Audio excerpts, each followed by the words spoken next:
Good evening and welcome to another edition of Jay's Retro Toys and Games. It's Season 2, Episode 41 on this Wednesday, December 21st, 2022. It's the first day of winter for all of you Northeasterners and all those up in the northern part of the United States. Hope you're keeping warm. We're going to keep you warm with an episode tonight. We're looking at a toy that's been around since 1983.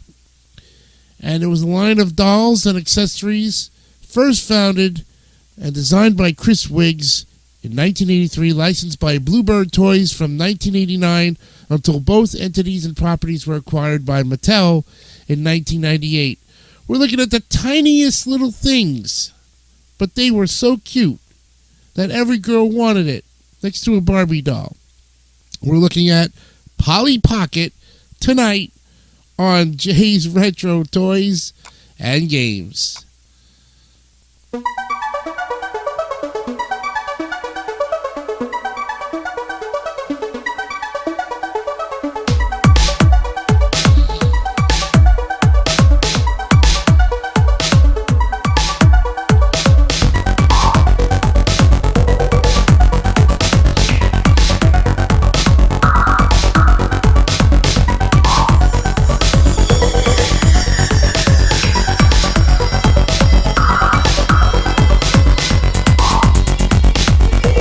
4 days till Christmas, and hope you're having a great time here on Jay's Retro Toys and Games and the YouTube channel. We thank you very much for joining us here during the Christmas season, and we're glad that you are here for another edition of our great show. We're ready to go with a look at Polly Pocket. That's right, these little tiny miniature toys, so tiny. Like Micro Machines for the boys, the girls had Polly Pocket. And she was designed by Chris Wiggs in 1983 for his daughter Kate, using a makeup powder compact. He fashioned a small house for the tiny doll. Now, Bluebird Toys of Swindon, England, licensed the concept, and the first Polly Pocket toys appeared in stores in 1989. Mattel had a distribution arrangement with Bluebird Toys for Polly Pocket items in the early 90s. Now, in 98, while production slowed down, Bluebird Toys endured multiple hostile takeover attempts until Mattel finally purchased both the brand and Bluebird Toys later that year. The sets made by Bluebird Toys are now valuable collectibles. The original Polly Pocket toys were plastic cases that opened to form a dollhouse or other play set with Polly Pocket figurines less than an inch tall. The dolls folded in the middle, like the case, and had circular bases which slotted into holes in the case interior, allowing them to stand securely at particular points in the house. This was particularly useful for moving points in the case. Because the dolls were so small, sometimes they came enclosed in pendants or large rings instead of the more typical playset cases. In 1998, Mattel redesigned Polly Pocket. The new doll was larger, with a more lifelike appearance than the original dolls. She had a straight ponytail rather than the curly bob hairstyle used previously. The following year, Mattel also introduced Fashion Polly, which used the same characters from the new Polly Pocket or Polly Leah, Shani, Leela, etc., Lila, but they came in the form of 3 3/4 inches or 9.5 centimeters of plastic jointed dolls. They gave a new spin on fashion dolls instead of traditional cloth clothing. Polly Pockets used unique poly-stretch garments created by Genie Toys, rubbery plastic clothes that could be put on the dolls and removed, and there are also some boy dolls, Rick, Steven, and like the Barbie and Bratz brands, Polly Pocket has also expanded into the media franchise, consisting of DVD exclusive animated films, books, and a website, with the latter currently a section of under the larger Mattel website. In 2002, Mattel stopped producing the smaller Polly Pocket playset range, but continued to produce the larger fashion doll. 2004, Mattel introduced the Polly Pocket Quick Click line. Now, instead of having rubbery clothes, the dolls had plastic clothes that would click together by magnets. On November 22nd, 2006, 4.4 million Polly Pocket playsets were recalled by Mattel after children in the United States swallowed loose magnetic parts. Now, affected toys had been sold around the world for 3 years prior. As defined by the U.S. Consumer Product Safety Commission, the use of magnets in children's toys, and particularly the inclusion of 2 or more magnetic parts in such toys, has resulted in many significant injuries in children and has been repeatedly flagged as hazardous by the Commission, who have sued many companies over such toys and announced many recalls.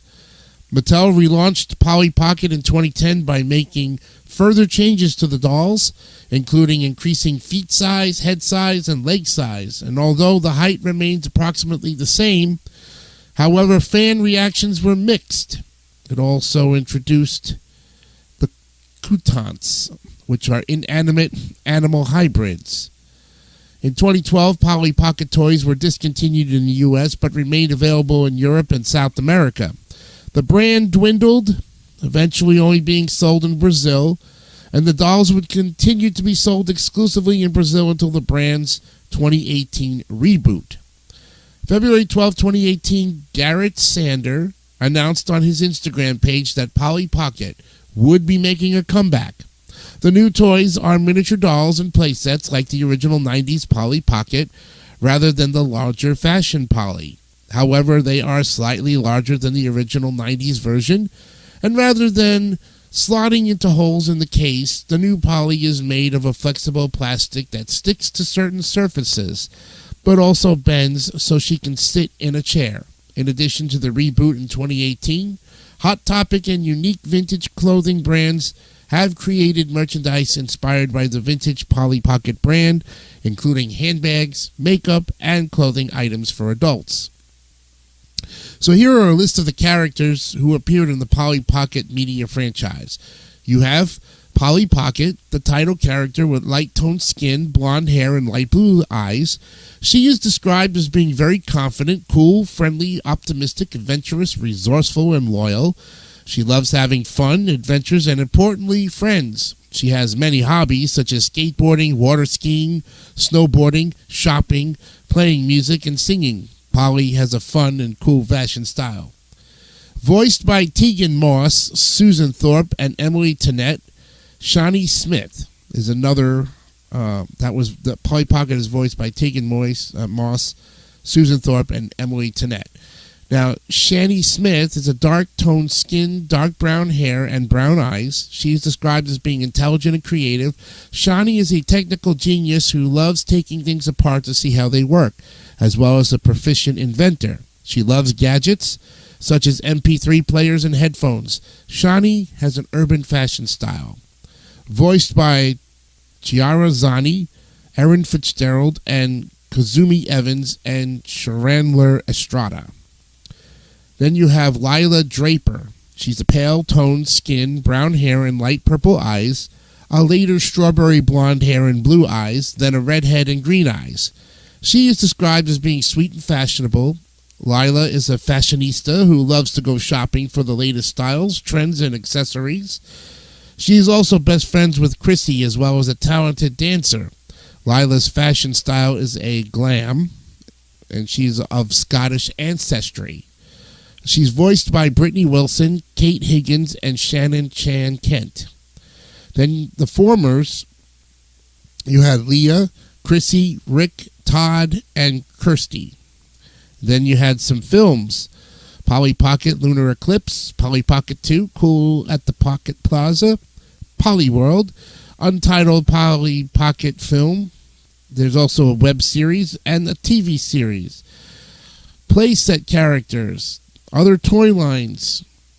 There's similar toy lines to Polly Pocket, including Mighty Max by Bluebird, as listed below, but a few other small-scale sets that came around the time of the original Bluebird Compact Polly Pocket sets include Star Castle Kingdom by Treadmasters in 95, and Fairy Winkles were produced by Kenner in 93 to 95. Small compact toys featuring Pokemon characters were created by Tommy Nintendo in 1997. That sounds like Nintendo almost, called Pokemon Mate, which were a similar scale and style to the Polly Pocket toys. And lastly, Bluebird Toys produced miniature Disney sets from 1997 to 1999. There you have it, a look at Polly Pocket, a very interesting toy line that had a very good run and will be a collector's item if you have any around, kind of in your treasure chest. See what happens. Friday's edition, we'll be looking at a game. And this game, well, I tell you, it was an interesting game for its time. And we're going to look at it. Let's see if it's available. I don't know. I had a it was a Voltron game, but I don't think that's a video game. Let me see. It should be a board game. That should be the one. Let's see. No. Okay, I didn't think so. But let's see. I remember a game called Safely Home. Does anybody remember Safely Home? No. That's not what we're thinking. We may have to type in board game. Let's see. Nope. Well, here's well, let's look at the game that we were going to look at a long time ago. And we're going to look at Sorry. That's right. Sorry. Yep. The board game that is based on the ancient Indian cross and circle game Pachisi. We'll look at that game on Friday's episode 42. From all of us here at Jay's Retro Toys and Games, I'm Jason DeCanio, thanking you again. Remember, be honest, be real, and keep it simple, stupid. Kiss. We will see you on Friday. Have a good night. Bye-bye.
Don't forget to subscribe to the David3000 Network for great more content like this one.